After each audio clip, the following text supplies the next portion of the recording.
Olá, bem-vindos às conversas EIM 25 anos. Hoje o nosso convidado é José Gualberto Matos. Ele é presidente do Conselho de Administração da Empresa Interbancária de Serviços, EMIS, é a responsável pelos multicaixas. Ele também é articulista na revista Economia e Mercado e é membro do Conselho Editorial desta publicação que está prestes a completar 25 anos. José Gualberto Matos, bem-vindo. Bem, em primeiro lugar, eu devo agradecer a este convite e esta oportunidade também de expressar aqui as minhas ideias neste contexto dos 25 anos.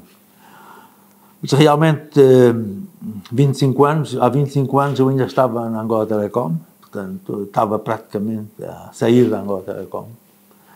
E aquilo que eu acho que estes 25 anos, a marca maior foi a conquista da paz, a conquista da paz em termos do calar das armas, e em segundo lugar, a pacificação dos espíritos. Eu acho que não há valor maior do que a paz. E isso acho que foi uma grande conquista. Depois, nós tivemos, a paz permitiu que uma parte significativa dos recursos que estavam a ser hipotecados na guerra pudessem ser redirecionados para as infraestruturas, para a educação, para muitas outras coisas. E um dos aspectos que me ficou marcado e que eu gosto de assinalar como uma das grandes preocupações do presidente Eduardo Santos foi a extensão da administração do Estado a todo o território nacional. E eu acho que houve um esforço muito grande no sentido de preservar o Estado, manter o Estado vivo em todas as parcelas do território. Podemos questionar se a qualidade do Estado é muito boa, menos boa, mas ele está presente. Nós, no mais recôndito dos municípios, no mais recôndito das comunas, encontramos um polícia fardado, encontramos uma administração, encontramos a presença do Estado, e esse é um valor muito, muito grande. Também houve uma mudança muito grande no país, do ponto de vista da digitalização, da modernização dos serviços, bancários. Há 25 anos, eu acho que só tínhamos 5 bancos, cada banco tinha 4 agências, ou 5 agências, não havia muito. Eu acho que, do ponto de vista do sistema financeiro, podemos dizer que o sistema financeiro tem hoje ainda debilidades, é verdade, mas evoluímos muito. Não tínhamos sistemas de pagamentos, não havia cartões, não havia nada dessas coisas. Os pagamentos eram todos feitos com cheques, com papéis, com essas coisas. E hoje isso acho que foi uma modernização grande. Na educação também não posso dizer que houve progressos. Eu acho que a educação, nesses 25 anos, cresceu muito na horizontal, mas não cresceu suficientemente na vertical. Isso quer dizer o quê? Quer dizer que se privilegiou a expansão do ensino, a garantir o ensino mínimo obrigatório a todas as províncias, em todas as dimensões geográficas, mas em termos de verticais, significa em termos de qualidade, do ponto de vista de qualidade, porque, na boa verdade, não é fácil, não é possível, se calhar, fazer um ensino de qualidade para toda a população ao mesmo tempo. Portanto, mas isso devido a quê? Devido à extensão, a população cresceu muito. A população cresce 3% ao ano, portanto, temos uma população muito grande, uma população jovem, e o facto de garantir qualidade de excelência a todos os níveis, no ensino mais básico, é? Até a 6ª classe, até a 8ª classe, é muito difícil. Porque tem que ter professores de qualidade, tem que ter essas coisas todas, e depois as infraestruturas também não têm. Mas, na boa verdade, quando se passa daquilo que eu chamo o vestibular para o ensino superior, a qualidade não baixou. Porquê? Porque também se fez da educação um negócio. E isso, quando se faz da educação um negócio, não é que seja mau, tem que se garantir uma elevada regulação, um elevado controle do Estado. Eu penso que aí, acho que não se teve tão bem, porque eu não creio que tenhamos a qualidade e a quantidade de professores universitários para ter 45 ou 50 estabelecimentos de ensino superior.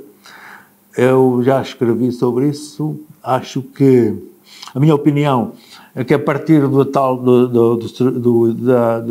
da educação mínima obrigatória se devia ter um sistema piramidal, no sentido de ir ter mais qualidade, a maneira que o ensino vai subindo de grau.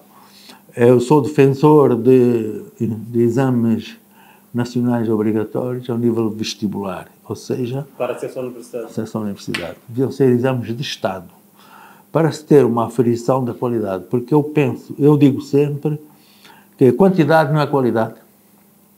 E nós precisamos que as nossas elites, as futuras elites, que um dia comandarão o país, sejam formadas com qualidade. E sejam formadas cá no país. E não têm sido formadas com qualidade? Não, tirando algumas exceções honrosas, não têm sido.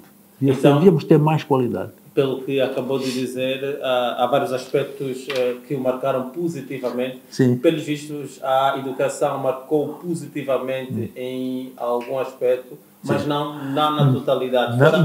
No aspecto da universalidade do ensino, garantir o ensino mínimo a toda a gente, isso sim. Isso é positivo. Que outros acontecimentos o marcaram positiva ou negativamente? Positivamente, eu já disse há pouco, portanto, a extensão da administração a todo o país, a preservação do Estado. E quando fala sobre educação, portanto, a educação é um tema sobre o qual gosta de refletir, traz aqui um conceito que é o do elevador social. Considera que a educação é o principal elevador social. Portanto, se essa educação não tem sido da melhor qualidade, acha que do ponto de vista de elevador social, nós temos estado aqui a observar essa transição de pessoas da pobreza ou da pobreza extrema para a pobreza e, eventualmente, para a classe média? Sim, a educação, portanto, formar o homem, dar-lhe capacidades e conhecimentos, não é? Com qualidade, é de facto o único elevador social mais importante, porque as pessoas com formação, veja uma coisa, há dias, eu não sei, uma entrevista que foi feita, alguém dizia, não sei se, agora não me lembro quem, nós temos a quantidade de pessoas que nós formamos a um nível superior. Nós devíamos ter uma indústria e uma economia muito mais potente, muito mais desenvolvida em proporção à quantidade de pessoas que nós formamos. Portanto, alguma coisa não está bem, não é? Portanto, a educação, não há dúvida que porque há estudos que estão feitos que mostram claramente que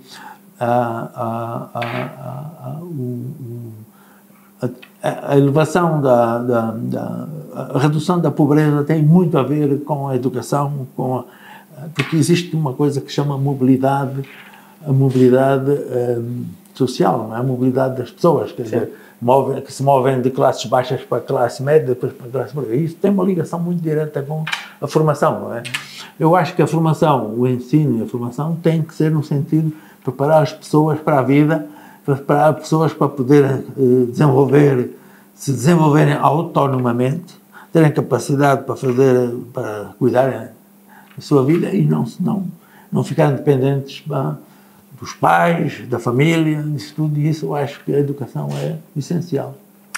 Num dos artigos que escreveu, agora ficamos aqui a fazer esta revisita, como referi no início, chamou-o de a maldição da desigualdade e, portanto, diz que ao nível mundial a pobreza extrema, que era de 40% em 1970, caiu para menos de 10%, mas a desigualdade nunca foi tão expressiva. Para o caso de Angola, nesses últimos 25 anos, desigualdade social, como é que nós estamos?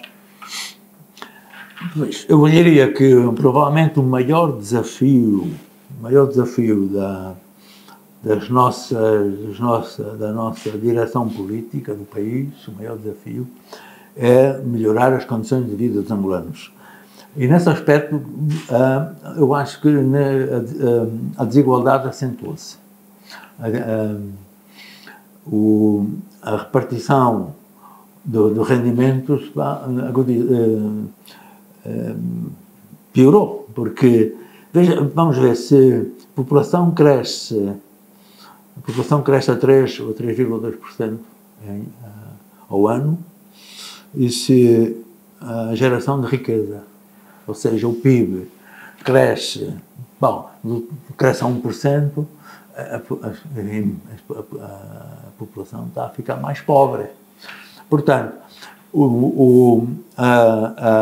a desigualdade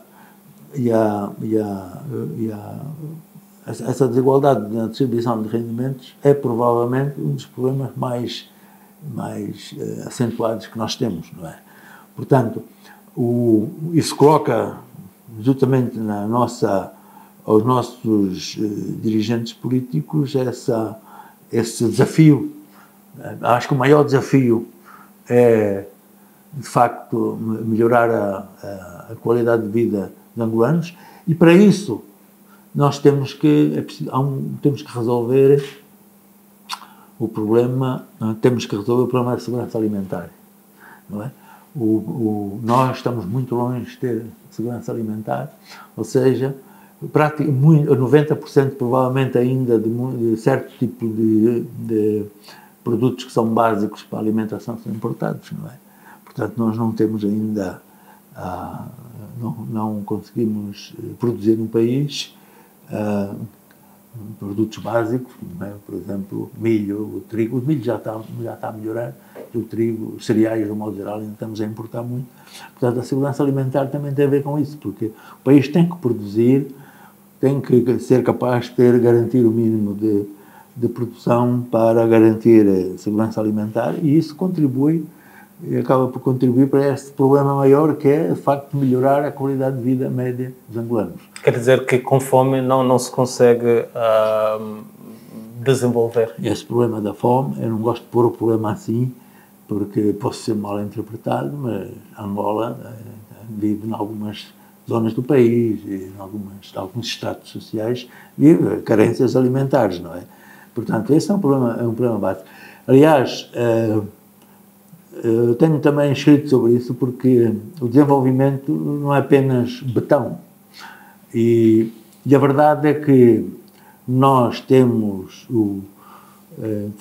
dispendido muitos recursos públicos em infraestruturas. É verdade que as infraestruturas são necessárias, mas as pessoas estão primeiro. Nós temos que garantir, nós gastamos, se nós olharmos para aquilo que o Estado gasta, o Estado tem que gastar mais com as pessoas e um bocadinho menos com infraestruturas. Eu não vou dizer porque é que essa tendência nestes países, às vezes, se gastar mais nas infraestruturas. Porque nas infraestruturas é onde, às vezes, se conseguem montar esquemas de comissionamento. Salário não dá comissão, no princípio, não é? Salários não dão comissão para ninguém, mas infraestruturas dão. Por isso é que isto não sou eu que inventei esta análise está escrita já por vários observadores. Portanto, nestes países já há uma certa tendência de majorar investimento em infraestruturas, muitas vezes infraestruturas que não são necessárias, porque as infraestruturas dão lugar à possibilidade de fazer comissionamento. Os salários não dão essa possibilidade. Eu acho que nós temos, o governo, o executivo, as nossas elites políticas têm que pensar um bocado em gastar mais com as pessoas, quando estou a falar nisto, gastar mais com a educação, gastar mais com a saúde, gastar um bocadinho menos com as infraestruturas e racionalizar o investimento com infraestruturas. Eu acho que o gasto público em infraestruturas está inflacionado. Eu não quero dar um número, mas a minha estimativa é que estará inflacionado de 150% a 200%. Ou seja, a qualidade da nossa despesa de capital, não estou a falar de despesa de funcionamento. Sim, sim. Despesa de capital, quando falo em despesa de capital, é a despesa com infraestrutura. O investimento, sim. Está majorado. Costuma-se dizer que existe um fator Angola. Os nossos Fator de contexto. Sim, há um fator de contexto. Eu, aliás, escrevi um artigo em tempo sobre os custos de contexto. Sim. Há um fator de contexto, mas há um fator Angola mais negativo, ou seja, os nossos fornecedores, quando se trata de fornecer produtos e serviços para Angola, se majoram sempre o custo, majoram sempre o valor. E a impressão que eu tenho é que os nossos custos com infraestruturas estão majorados, talvez excessivamente, e isso faz com que, aliás, não fui eu que o disse, foi a senhora Ministra das Finanças que disse que a qualidade da despesa pública é também um imposto. Isso quer dizer o quê? Quer dizer que, quando eu gasto numa infraestrutura o dobro do que eu devia gastar, essa metade que eu estou a gastar a mais, quem paga são os cidadãos através de impostos. É também uma forma de sobrecarregar os impostos das pessoas. Como é que se pode resolver essa questão da segurança alimentar, da educação e também da oferta de melhores serviços de saúde num contexto de explosão urbana, conforme escreveu recentemente, fala dos desafios da explosão urbana para Angola, que tem simultaneamente o desafio de investir mais nas pessoas, como referiu, mas não deixar de investir nas infraestruturas, porque investir na educação e na saúde também significa criar infraestrutura, portanto, também significa ter betão. E então, diante destes desafios da explosão urbana, quais é que são os caminhos para Angola? Bom, os caminhos para Angola não são fáceis também, não é? Porque, de facto, eu em tempos ouvia o ministro da Agricultura da Nigéria, que tem talvez 8 vezes mais a população de Angola, 7 vezes mais, e ele dizia assim, olha, o que eu pergunto sempre aos jovens, que ele era um senhor já de idade, é como é que vocês vão, daqui a 30 ou 40 anos, alimentar essas populações todas que se concentraram nas cidades. Ou seja, quando as populações se concentram nas cidades, nas grandes metrópoles, e devo dizer que Luanda hoje já é uma grande metrópole, é uma das consideradas maiores metrópoles também já da África, você deixou de ter as pessoas a fazerem uma agricultura sua própria, que garantia a sua subsistência. Quer dizer, estas populações que vêm para as cidades têm que ser alimentadas. Como é que nós as alimentamos? Só os podemos alimentar com produção agrícola, sobretudo, produção agrícola de escala, com volume. É verdade que as opiniões divergem, há pessoas que acham que, pronto, temos que investir mais na agricultura familiar, etc., tudo bem, mas nós temos que fazer produção de escala, temos que fazer uma produção em várias escala. Eu acho que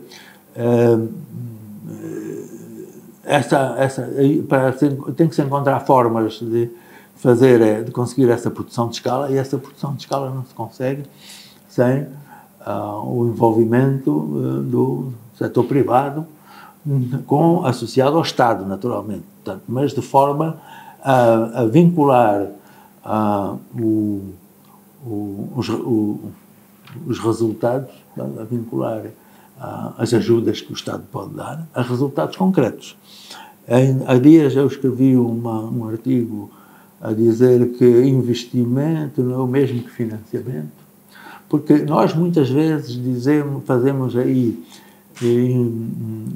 temos iniciativas na agricultura e não só, que dizemos, o país tal investiu não sei quanto, não investiu, emprestou o dinheiro.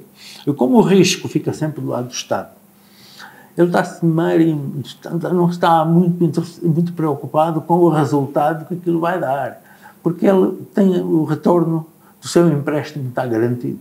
Portanto, nós temos que fazer projetos em que os investidores assumam efetivamente o risco. Para isso, eu acho que o país precisa de duas coisas. Como eu já tenho dito aí, não gosto, se calhar vou repetir, mas quando o primeiro-ministro da Rainha Isabel I, que era o Lord Melbourne, quando a Rainha lhe perguntou o que é isso de governar, o que ele disse é governar é garantir a sanidade da moeda e a santidade dos contratos. O que é que isto quer dizer? Que você, para fazer de facto o país sair desta situação em que está, você precisa ter uma moeda e precisa ter tribunais que garantem a santidade dos contratos.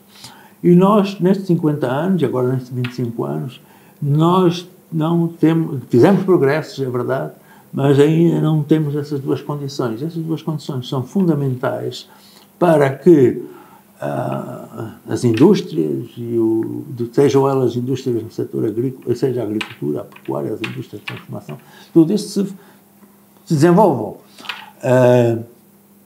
Porque, por exemplo, há bocado falei da Nigéria, mas a agricultura na Nigéria tem um peso de 20% ou 25% no PIB, não é? Nós temos 5 ou 6, se calhar 7 agora. E portanto, tem que se considerar a inflação é um imposto oculto que prejudica mais as pessoas de menor rendimento, não é? E para os investidores que não tiverem estabilidade macroeconómica não investem. E o que é que nós temos aqui em Angola hoje?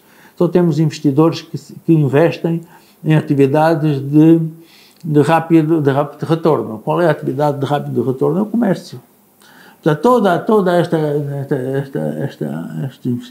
estes investidores que aparecem por aí só querem entrar no comércio, fazer o trading, a importação, o lobby da importação, e, portanto, eu até também já tenho manifestado isso nos escritos que eu tenho feito, que o maior inimigo da diversificação económica é o trading associado à importação. Portanto, o que é que nós temos que fazer? Eu acho que, de uma vez por todas, temos que passar a ser um país normal do ponto de vista da moeda e do ponto de vista do sistema de justiça. Mais rápido, mas o petróleo continua a ser ainda o recurso mais importante para o país e, portanto, conforme também tem escrito sobre a maldição dos recursos e aqui o regresso da moeda holandesa, da doença holandesa. Como é que nós conseguimos sair desse emaranhado de situações, portanto, que volta, meia volta, temos-las outra vez no mercado e, portanto, para o caso de Angola, que tende a investir na agricultura, que tende a investir na indústria transformadora, a determinada altura temos recursos e noutra altura já não temos. Portanto, o que é que acha que... A questão da maldição dos recursos é algo que está escrito. Eu, em tempos, costumo dar como um exemplo, se passou histórico. Países como a Espanha e Portugal, que tinham, naquela altura, tinham colónias no Brasil e na América Latina, na Espanha, pronto, sofreram este problema da maldição dos recursos, quer dizer, Portugal com o ouro do Brasil, e isto há um livro que explica isto e que mostra um bocado esta situação, da Espanha também com a prata. Durante 100 anos, os reis não precisaram sequer de convocar eleições, nem de convocar nada, começaram, porque tinham direito a 25% das importações disso, e, portanto, desgovernavam o país. A doença, a questão da maldição do recurso é um pouco isso, ou seja, quando nós temos a mudança de um determinado bem, descuramos a produção dos outros. Isso basicamente é a doença holandesa. A doença holandesa um nome, foi clonado um nome que foi criado pela revista The Economist há mais de 80 anos, salvo erro, na Holanda, portanto, eles tinham um produto de exportação, acho que era o gás, que depois também destruiu a indústria nacional, porque a moeda depois, portanto, começa a haver a mudança de moeda estrangeira e, portanto, fica mais barato importar do que produzir e, portanto, quando fica mais barato importar do que produzir, você descura a produção. Isso foi o que aconteceu em Angola há 50 anos. Tivemos sempre essa situação e, aliás, é curioso que uma das pessoas que me antecedeu nestas entrevistas, que, salvo erro, foi o engenheiro Pacheco, também referiu isso, que nos períodos em que houve mais carência de moeda estrangeira, houve mais apoio para a agricultura, onde havia mais cambiais, havia menos apoio. Portanto, é por isso que há alguns pensadores que, em vez de dar essa designação, dizem que é o excremento do diabo. Petróleo é o excremento do diabo, não é só o petróleo, outros produtos da natureza que não precisam de grande esforço para serem explorados. Portanto, eu acho que o petróleo, inegavelmente, eu acho que em termos históricos ou em termos de futuro, o petróleo, a produção vai acabar por diminuir, penso eu, pode não diminuir muito, o consumo mundial também vai diminuir, portanto a economia do petróleo é uma economia que pode durar mais 20 anos, mais 30 anos, não sei. E acha que nós estamos a caminhar para um sentido de preparação para uma economia de não petróleo, não é? Estamos a caminhar para isso? Sim. Mas Angola está a caminhar para tal? Está a caminhar. Está a caminhar devagarinho, mas está a caminhar. Ou seja, não é inegável que nós fizemos progressos. Já fizemos progressos. Há 10 anos, ou há 12 anos, ou há 15 anos, você não tinha um supermercado em Luanda. Não tinha. Tinha um, e não abria ao sábado, não abria ao domingo, não tinha sítios nenhum para fazer compras como deve ser. Hoje tem isso tudo, isso também tem que se assinalar que isso é um progresso. E também tem lá produtos nacionais, não é? Sim. Também não são todos que a gente queria. Tem. Mas, portanto, não se pode dizer que isso seja totalmente negativo, não é? Portanto, o que é que vai acontecer? O que é que vai acontecer? A maneira que o recurso petrolífero vai sendo relativamente menos importante e que as pessoas vão ganhando consciência de que ele não vai durar para sempre ele está a exercer uma pressão sobre o setor não petrolífero para que o setor petrolífero cresça. Bom, se cresce melhor, se cresce pior, se vai crescendo aos trambolhões, isso faz parte do desenvolvimento humano, não é? Portanto, mas eu acredito que a componente não petrolífera da economia angolana está a andar. Podia andar melhor, podia andar mais depressa, está a andar. Agora, isso é inevitável. Mas um exemplo, e tem que ver com uma área que o engenheiro Matos domina muito bem, portanto, tem que ver com banca.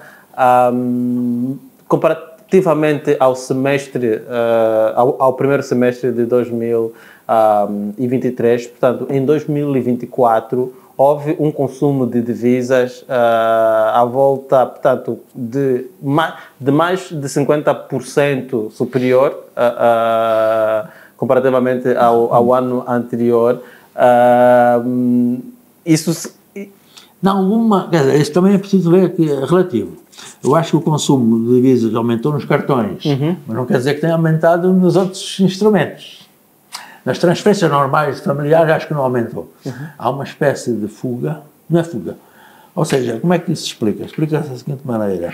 Mas eu com isso quero dizer, já vai explicar, é que voltamos a ter acesso às divisas e deixamos ou perdemos de alguma forma a consciência do consumo local. Voltamos a consumir um pouco mais de fora. Será isso ou não? Sim. Vou lhe dizer uma coisa. Angola é um país viciado em divisas. É um país viciado em moeda estrangeira. Eu costumo dizer isso. Como é que se diz? Foreign Currency Addict Country. É um país viciado em moeda estrangeira. Mas não é de agora. No tempo colonial já era. Inclusivamente, a administração colonial também tinha tomado medidas para controlar a saída de capitais. Portanto, Angola é um país viciado em moeda estrangeira. Toda a gente tem um bocado esse vício de... Não. Isso tem a ver com o quê? Tem a ver com uma coisa que eu já escrevi. Portanto, a moeda tem 3 funções. A moeda tem uma função de unidade de conta, tem uma função de unidade de medida, portanto, e tem uma função de reserva de valor. E, infelizmente, nestes 50 anos, o Kwanza nunca fez de reserva de valor. Quer dizer, porque é que a moeda é importante como reserva de valor? É através da moeda, como reserva de valor, que a população e as pessoas fazem poupança. Quando você tem uma inflação de 20%, ou de 10%, ou de 15%, não consegue fazer poupança. A sua poupança está sempre a ser comida pela inflação. As nossas taxas de juros reais são negativas. Você tem uma taxa de juros que é inferior à inflação. Né? Com uma taxa de juros inferior à inflação, como é que você faz poupança? Portanto, o país, quando não faz poupança, não cresce, não se desenvolve. O que é que faz desenvolver os países? É poupança. Porquê? Uns poupam. Qual é a função da banca? Uns poupam, outros investem. A banca faz a intermediação aqui. Vai buscar recursos de quem poupa para emprestar a quem quer investir e fazer recursos. Nós não temos essa função porque não temos poupança interna. Estamos agora, criamos o mercado de capitais, aí assim os instrumentos começam a mexer, já estão a permitir fazer alguma poupança. Daí que eu sempre defendi, que nós devíamos permitir, estamos a permitir o governo está a permitir certa medida, não estou a dizer que não permita de alguma maneira, mas devia permitir de forma mais abrangente a possibilidade do angolano fazer poupança numa moeda estrangeira, numa moeda segura. Porque usar a moeda não como moeda, não como instrumento de troca, mas como ativo para reserva de valor. O que é que está a acontecer? Os angolanos que têm excedentes, angolanos, portanto, eu diria que não é uma proporção muito grande da população, diria, infelizmente, 1% ou 2% da população, ou 3%, têm excedentes, portanto, têm negócios, têm salários que permitem fazer excedentes. A nossa classe média, infelizmente, enxugou, não é? Essa gente que tem excedentes, o que é que faz? Onde é que ele faz a poupança? Não faz a poupança aqui. Só faz aqui quando consegue, às vezes, transformar em moeda estrangeira, ou se consegue comprar uns títulos indexados em moeda estrangeira, faz alguma poupança aqui, mas a maior parte da poupança faz fora.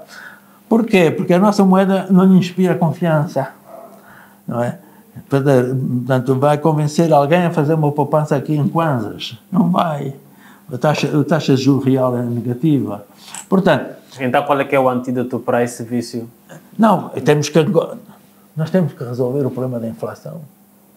A inflação, como eu disse há bocado, a inflação é um imposto oculto, prejudica mais quem menos tem. E temos que resolver o problema da inflação. Não é possível. Nós queremos desenvolver o país com inflação a 2 dígitos. Temos que resolver. Agora, qual é a causa principal da nossa inflação? Nós não produzimos pouco. E produzindo pouco, temos inflação importada, de certo modo, temos alguma inflação importada, mas produzindo pouco é sempre a produção nacional, com pouca produção nacional, você vai ter sempre uma pressão muito grande nos cambiais, não é? Porque você não produz, as pessoas precisam de comer, você tem que importar. Pronto. Mas, na minha opinião, a causa principal, talvez, da inflação, eu vou dizer, há inflação antes da paz, no tempo da guerra, e a inflação depois da guerra. Eu acho que até a altura em que se conseguiu a paz, a inflação tinha uma razão de ser. Havia uma guerra, a guerra consumia muitos recursos, não é? Tivemos épocas muito difíceis durante aqueles anos todos em que os tais recursos de petróleo eram muito baixos e, portanto, a inflação, por isso tivemos hiperinflação, tivemos inflações muito... Mas depois da guerra, o principal causador da inflação, é a qualidade da despesa pública. Ou seja, a indisciplina fiscal. O que é que isto quer dizer? Que a gestão macroeconómica é feita com base em dois instrumentos principais, que é a política orçamental e a política monetária. E a política orçamental e a política monetária têm que andar juntas.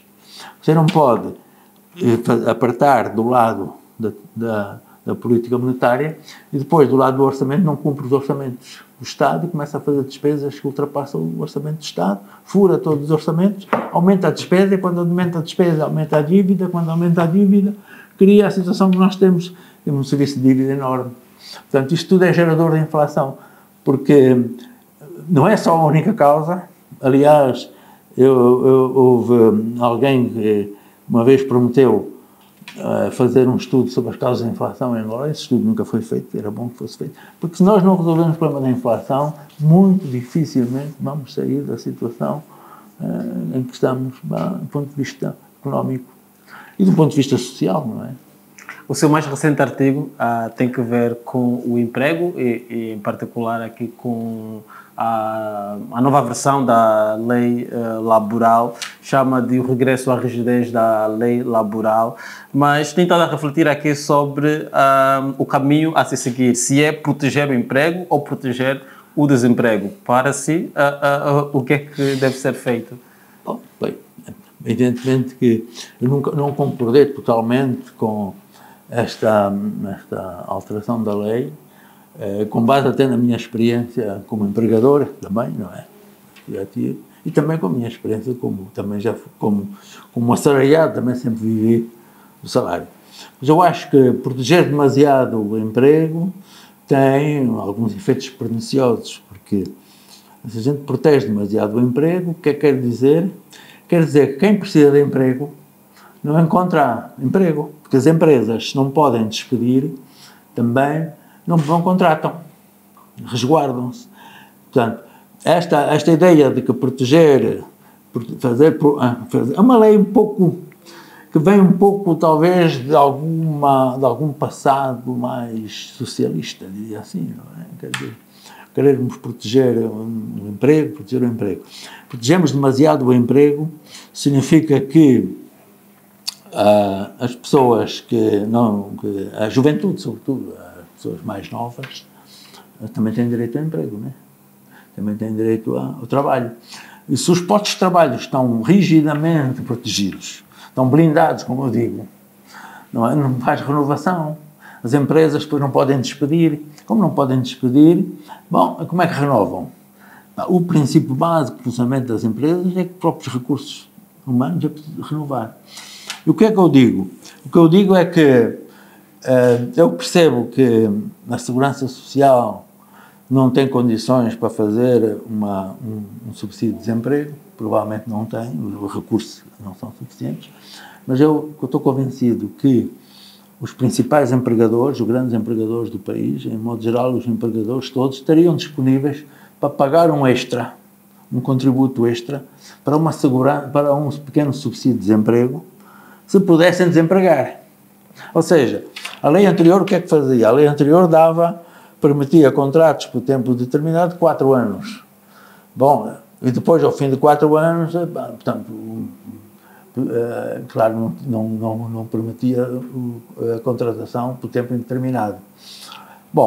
O que eu defendo um bocado é que se calhar os 4 anos não estava muito mal, o que era preciso era garantir que as pessoas que ao fim de 4 anos perdem o emprego pudessem ter alguma proteção para o desemprego. E as empresas provavelmente estariam disponíveis a fazer uma contribuição adicional para poderem pagar um fundo. Ou então estabelecer que quem for despedido nessas condições tem um subsídio, tem uma compensação um pouco mais avultada. As empresas preferiam poder pagar mais, em termos de compensação, para despedimentos, do que ficarem numa situação que vão poder despedir, só podem despedir com justa causa, só podem despedir quando há fatores disciplinares. Portanto, normalmente as pessoas que estão nesses lugares cuidam-se, não é difícil muitas vezes despedir. Portanto, a minha ideia é um bocado essa, que essa ideia da proteção excessiva Há quem diga que essa proteção excessiva acaba por resvalar para a improdutividade. Sim, exatamente. Mas não pode despedir, a pessoa cumpre com todos os requisitos, é verdade, isso é verdade. Portanto, e para o nosso caso, que temos um elevado índice de desemprego, sim, principalmente a afetar a população mais jovem, que, conforme referiu, do ponto de vista de qualidade da sua formação, ainda tem muitos desafios. Nesses últimos 25 anos, o que é que acha que o país terá conseguido alcançar ao nível, portanto, da empregabilidade e qual é que é o caminho para nós reduzirmos hoje esta carência de emprego, principalmente no seio da população mais jovem? É uma questão de difícil resposta, ou seja, aquilo que eu estava a dizer em relação à lei resolvia parcialmente o problema, se tivéssemos um pouco mais de flexibilidade, no sentido de fazer maior rotação, porque as empresas precisam de inovar, precisam refrescar o seu capital humano, tem que ser refrescado. Como é que, se você não tem a possibilidade de despedir, como é que refresca? Não consegue refrescar, muitas vezes isso é um impedimento para a inovação. Ora, a questão da empregabilidade, eu acho que nos 25 anos a taxa de desemprego cresceu, infelizmente. E cresceu porquê? Porque a população aumentou, a quantidade de empresas não cresceu na mesma proporção, a economia não cresceu na mesma proporção e, portanto, infelizmente, a empregabilidade ficou pior, um bocado pior. Agora, isso só se resolve a prazo, por isso, por vezes, muita gente que critica porque o Estado emprega muita gente, o Estado tem gente a mais, e eu não sei o que é pior, se é pior o Estado acaba por ser o maior empregador, e em certa medida o Estado acaba por ser que funcionar aqui como um fator de estabilidade também, não é? Porque dá esse emprego que o Estado dá na polícia, nas Forças Armadas, podíamos ter umas Forças Armadas talvez um bocadinho diferentes, também porque as Forças Armadas também dão emprego, né? Também dão empregabilidade. Agora, consomem bastante do OGE. Sim, comem bastante do OGE e podiam ser mais produtivas. Isso é uma opinião pessoal, eu acho que as Forças Armadas, não havendo guerra, podiam fazer outras coisas, portanto, podia haver outra atividade e, portanto, agora, não há dúvida que para aumentar a empregabilidade você tem que aumentar os empregadores. Tem que ter mais empregadores. Para ter mais empregadores quer dizer que tem mais empresas, não é? Portanto, aquilo que estávamos a dizer há bocado, tem que crescer acima dos 3%. Se não crescer acima dos 6%, portanto, há quem fala aí na necessidade de crescer aos 7% ou 8%, não conseguir essas taxas de crescimento na economia, não gera emprego. Portanto, tudo vai bater no mesmo. Nós temos que desenvolver a economia, mas para desenvolver a economia temos que ter um ambiente de negócios, para ter um ambiente de negócios, basicamente, temos que ter as variáveis macroeconómicas controladas. Isso é um fator fundamental para crescer economicamente. Nós daqui a pouco vamos falar um pouco sobre inclusão financeira, que é um assunto sobre o qual eu gosto bastante de falar, e antes disso vamos falar sobre infraestruturas.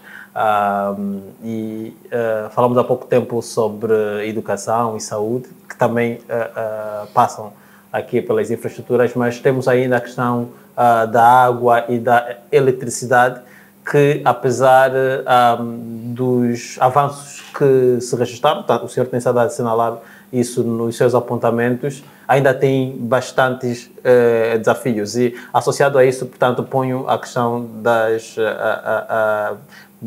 estradas e aeroportos. Exatamente.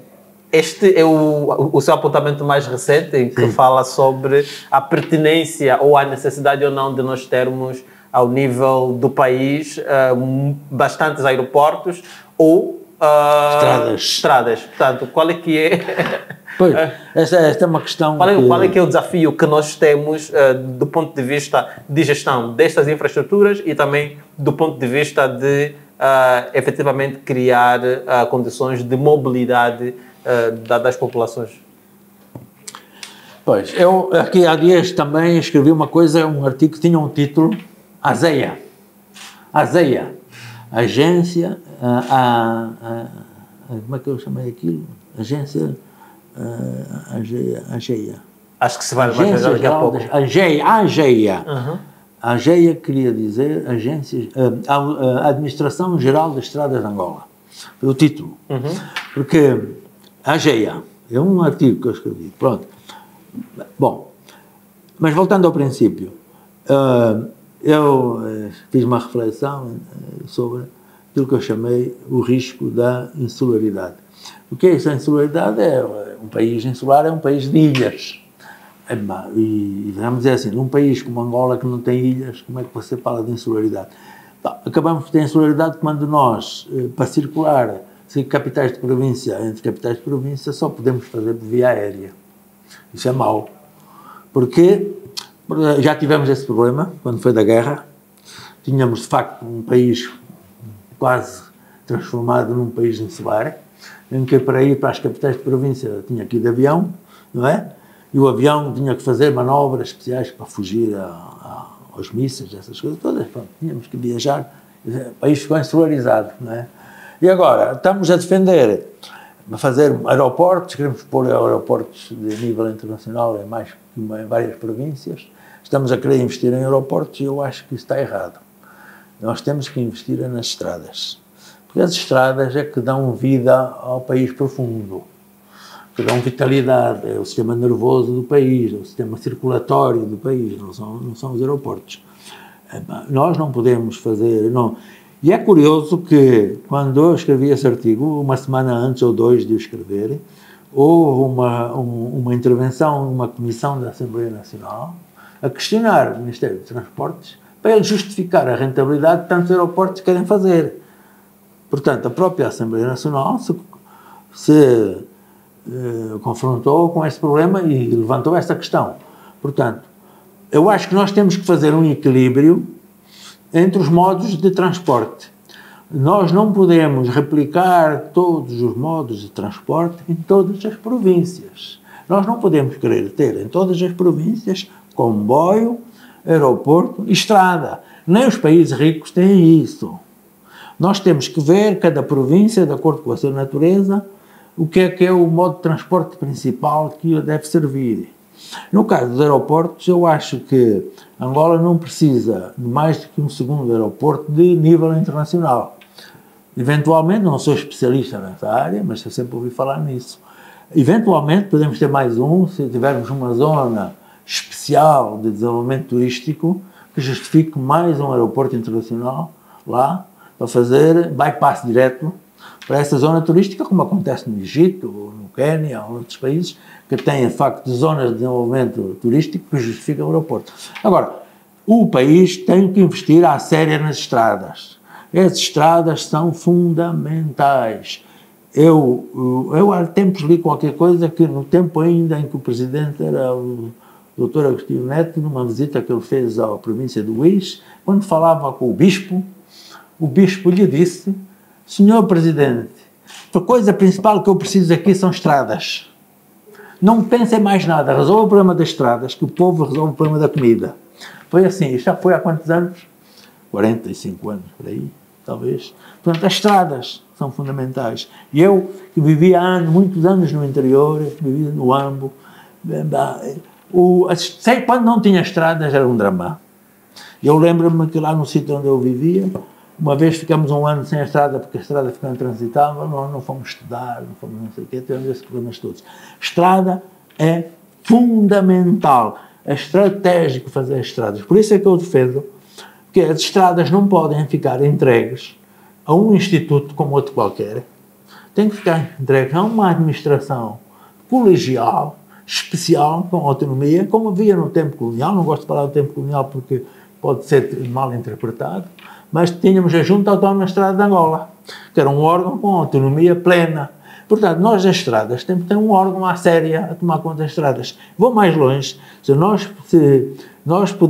precisamos ter um Ministério das Telecomunicações, nós temos um Ministério das Comunicações, como é que se chama agora? Ministério da Tecnologia, da Informação, por maioria de razão devia ter um Ministério das Estradas. Porque as estradas são tão importantes como a internet. A internet é importante, as comunicações são muito importantes. As estradas é que dão vida. Senão, o que é que vai acontecer? Se você não desenvolve as estradas, a tendência para a população se concentrar nas grandes metrópoles ainda vai aumentar mais. E você vai ficar com um país vazio. Portanto, as estradas são fundamentais. Mas eu estava a dizer que já estamos muito avançados do ponto de vista de comunicações, que é a sua área. O senhor, inclusive, esteve à frente da Angola Telecom. É um assunto sobre o qual não gosta de falar, mas quando abordamos, às vezes, em outros ciclos, mas acho que faz sentido falarmos aqui sobre as telecomunicações em Angola, não só do ponto de vista desta transformação e deste investimento que tem vindo a ser feito ao nível de infraestrutura, mas também do ponto de vista de acesso aos serviços pela população. E, inclusive, tem estado a defender uma tarifa básica ou social de internet para a população. Como é que esta tarifa pode ser aplicada? Bom, eu não sei se ela vai ser aplicada, mas há muitos países que têm uma tarifa social, não é? A internet. Claro que, noutros países, os países desenvolvidos, a tarifa social fica associada à prova por parte do cidadão de que não tem um nível de subsistência suficiente, não é? Tem que fazer prova de que é indigente, entre aspas, não é? E, portanto, ele ganha direito a ter uma tarifa social. No caso de Angola, eu o defendo, já o fazia quando estava na Angola Telecom. Nós, na Angola Telecom, quando tínhamos os tarifários das telecomunicações, tarifários telefónicos, tínhamos uma tarifa social, tínhamos uma tarifa económica, diria assim, não é? Social e económica. A tarifa económica é diferente da tarifa social. Tarifa económica, tínhamos uma tarifa económica nas horas de baixa utilização, ou seja, a partir das 11 da noite ou das 9 da noite, agora não me lembro, até às 6 da manhã, tínhamos uma tarifa económica que permitia que as pessoas, quando falassem naquele intervalo, falavam de custos mais baixos, precisamente para racionalizar o uso das infraestruturas. A tarifa económica tem essa função. Eu desvio uma parte do tráfego para alturas do dia que tem menos pressão, menos pressão e utilizo e faço um preço mais baixo. Isso ajuda as pessoas, porque as pessoas que não têm rendimentos não se importam depois de telefonar mais cedo, mais à noite, para resolver os seus problemas. A tarifa, isso é a tarifa chamada tarifa económica.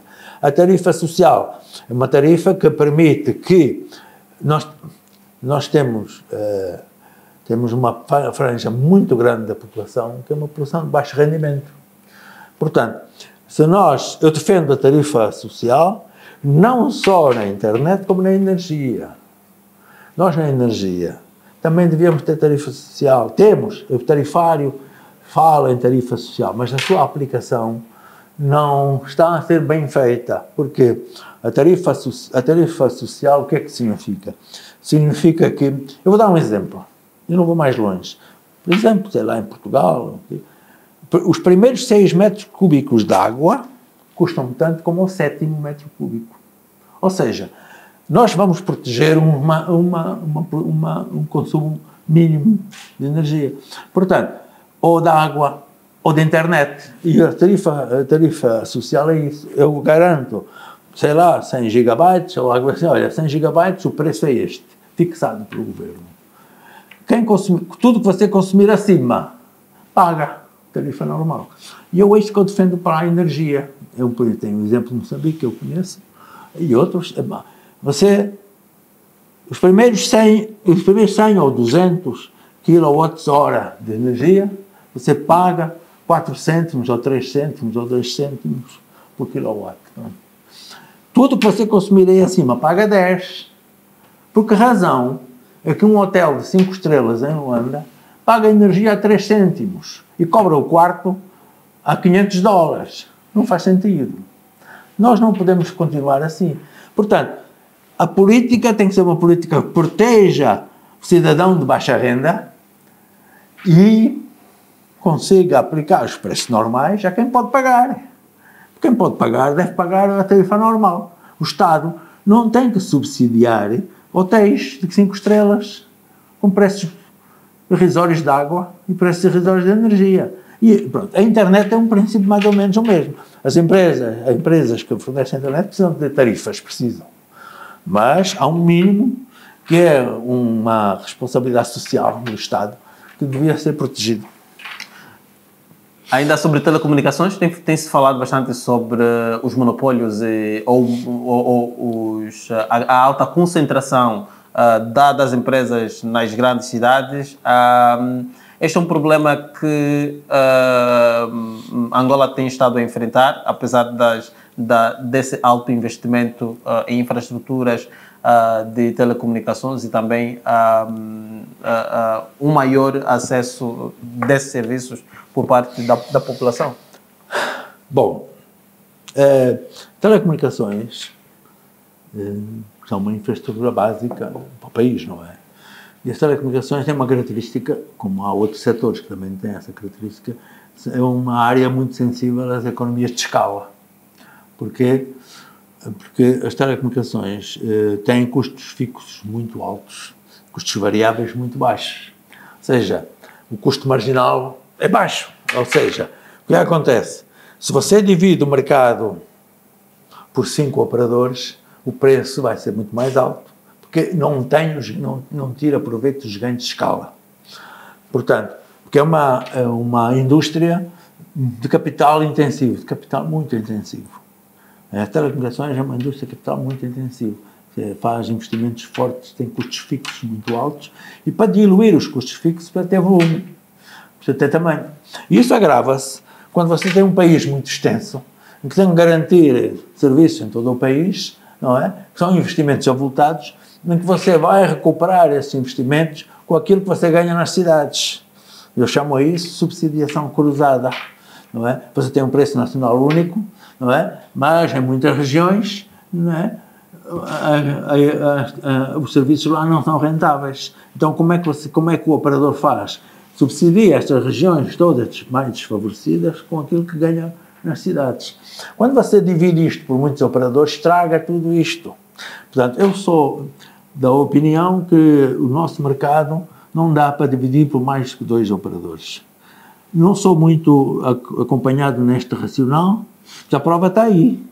Entrou agora o chamado terceiro operador, que é a Africell, também, pronto, não está a ter aquele crescimento que se esperava, e a Movicel está a definhar.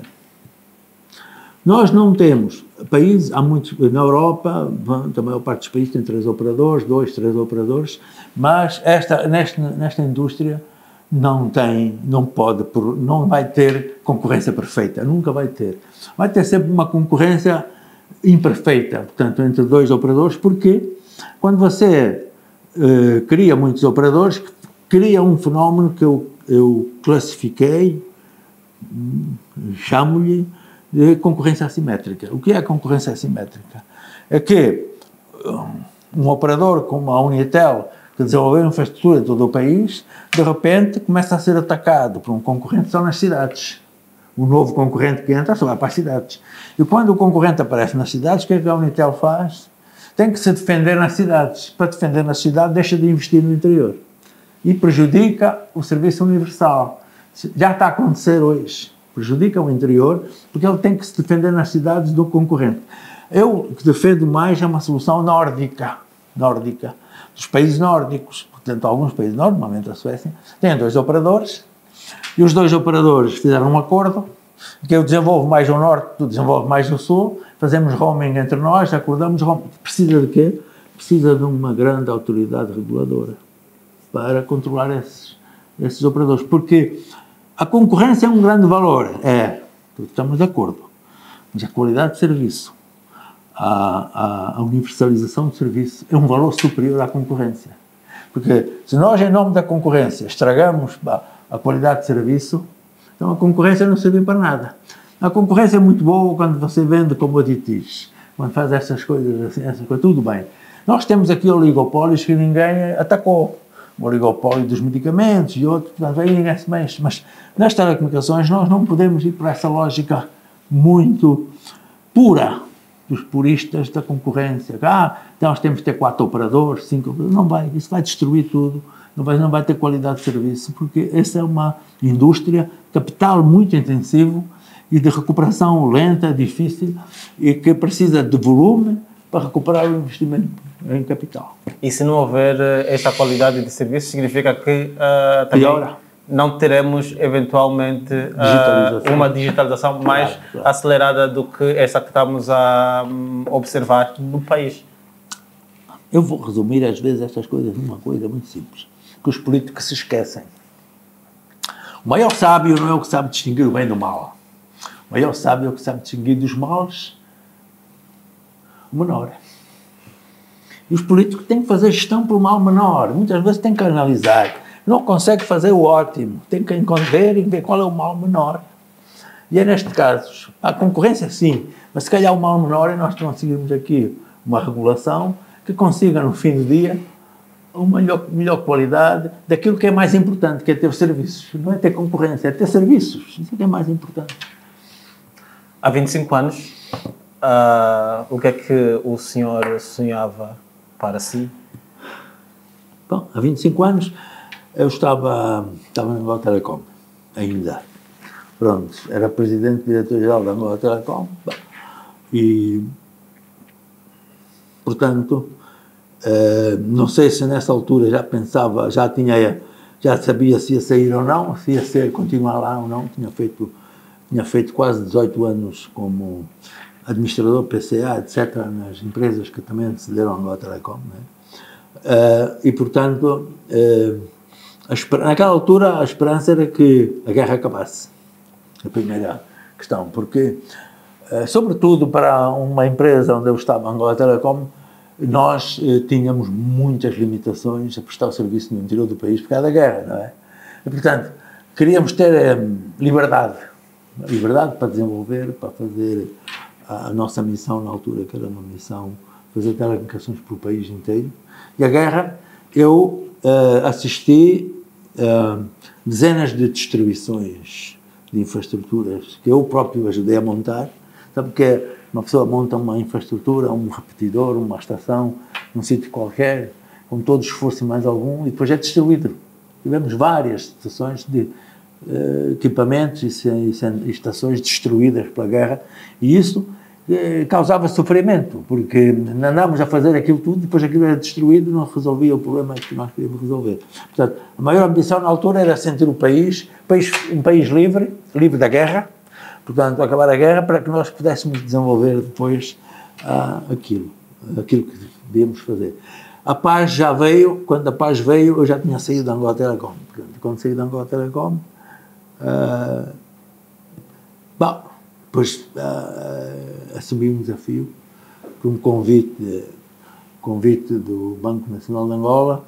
Fui para a EMIS. E fui para a EMIS. Sabe que tanto na Angola Telecom como na Enatel anterior, como depois na EMIS, eu só fui chamado para pôr as coisas a funcionar que não estavam a funcionar. Quer dizer, praticamente fui sempre chamado em situações de emergência, de crise. Para apagar fogo. Para apagar fogos. Pronto, assim foi. Foi na Enatel, já em 83, 84, depois foi a Angola Telecom, também fui. Não estava bem, fui para lá, para ir resolver aquilo. Depois, quando ficou a dar dinheiro, saí, não é? Porque aí apareceram já muita gente, pronto.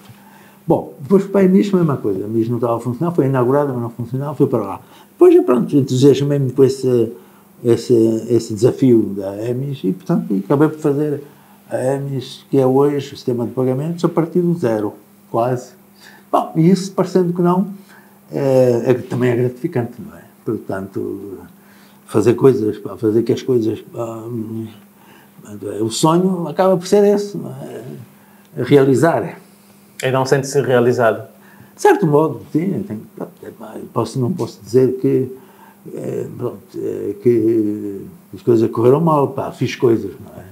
E o que é que ainda falta realizar? Não, agora falta realizar uma coisa. Não falta. Estou a fazer isso. Agora estou a tratar da minha sucessão. Já comecei, agora já não sou PCE, já sou PCA. Portanto, ajudei a formar uma equipa que eu estou a transferir, estou a fazer, há 1 ano e meio para cá, fiz um plano de sucessão, estruturamos um plano de sucessão, e agora estou a fazer essa sucessão para ver se eu posso, de facto, deixar o comando, apesar de poder ficar, ainda vou ter alguma ligação, vou largando o comando de tal maneira que a juventude tome conta das coisas e consiga manter as coisas a funcionar. Eu acho que esse agora é o maior desafio que eu tenho, é conseguir a sucessão, porque nós vencemos tudo e mais alguma coisa, mas não vencemos a biologia. Não vencemos a biologia, não vencemos a idade, não é? E, portanto, temos que perceber que uma organização não pode ficar refém de uma pessoa, nem uma pessoa deve ficar refém de uma organização. Portanto, e é isso que eu tenho um desafio, Portanto, a partir daí, olha... A juventude está preparada para assumir o comando? Sim.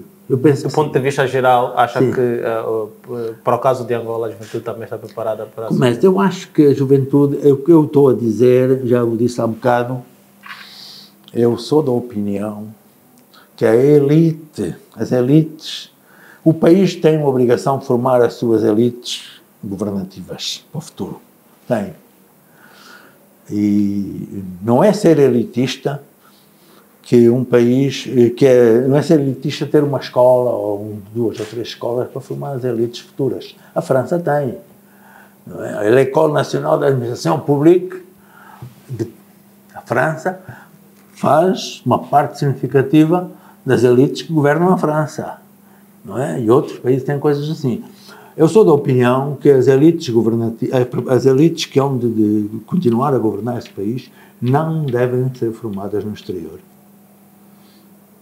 Nós temos que criar aqui, como eu disse há bocado, dentro daquela minha ideia da educação piramidal, nós temos que criar aqui escolas de referência e temos que criar escolas que formam as nossas elites, escolas de alto nível. Não, porque as pessoas podem não me interpretar bem, mas pessoas que são formadas no exterior podem não ter a verdadeira, podem não criar a verdadeira adesão à realidade do país, não é?